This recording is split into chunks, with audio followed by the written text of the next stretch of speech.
I remember thinking to myself, man, this is it. I'm about to share this secret that I've never told anyone. I can remember my heart just racing and just adrenaline and thinking that I can't believe I'm gonna do this. My mom was sitting here to my left and my dad was sitting right here, and I pulled up the ottoman there and I said, Mom, Dad, I've got something to tell you. I remember my mom, she just kept repeating and crying, my boy, my boy. And I remember my dad just kind of staring off into space and just the hurt.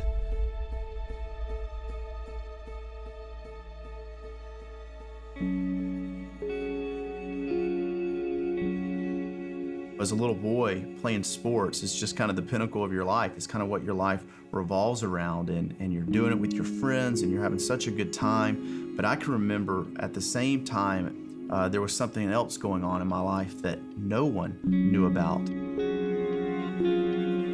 Coach would always, he was the most popular coach. If you wanted your kid on the all-star team, if you wanted your team to win the championship, you wanted your kids on his team.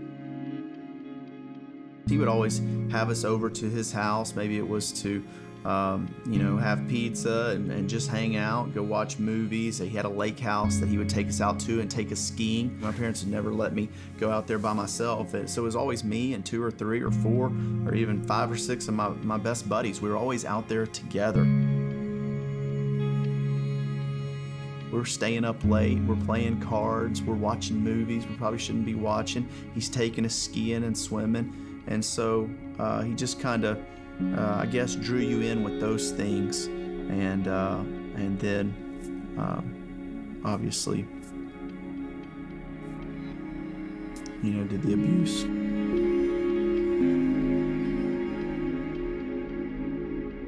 I can remember coming home many times after being abused and just feeling the sense of filth, just dirt, terrified that I had some kind of disease or I was going to end up with AIDS. I can remember just being terrified.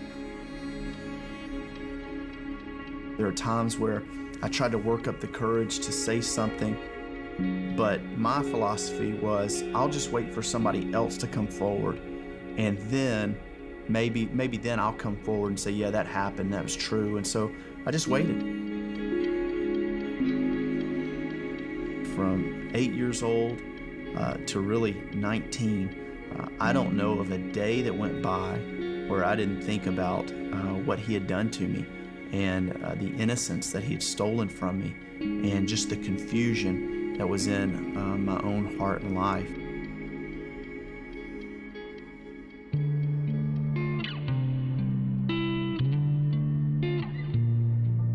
I really credit my mom and dad and my relationship with Christ for the fact that I was still sane and hadn't gone crazy dealing with this and thinking about it every single day. There's a verse in the scripture found in Matthew chapter 11, verse 28, and it's Jesus speaking. He says, "Come to me, all you who are tired and have heavy burdens, and I'll give you rest." And I can just remember going, that's me. I can't imagine the sleepless nights that my mom and dad had those weeks following up as we began to walk through the justice system. But I know for me, I slept better than I'd ever slept that night after telling my parents, simply because I finally had rest. I'd gotten that which was dark, and it had been brought into light, and just experienced God's mercy and God's grace and His faithfulness unlike any other time in my life.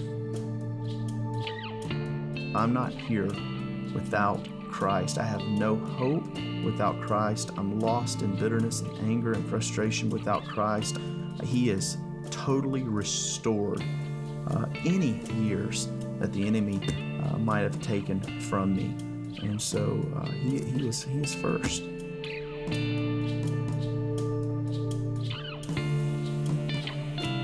My name is Jarrett Stephens, and I am second.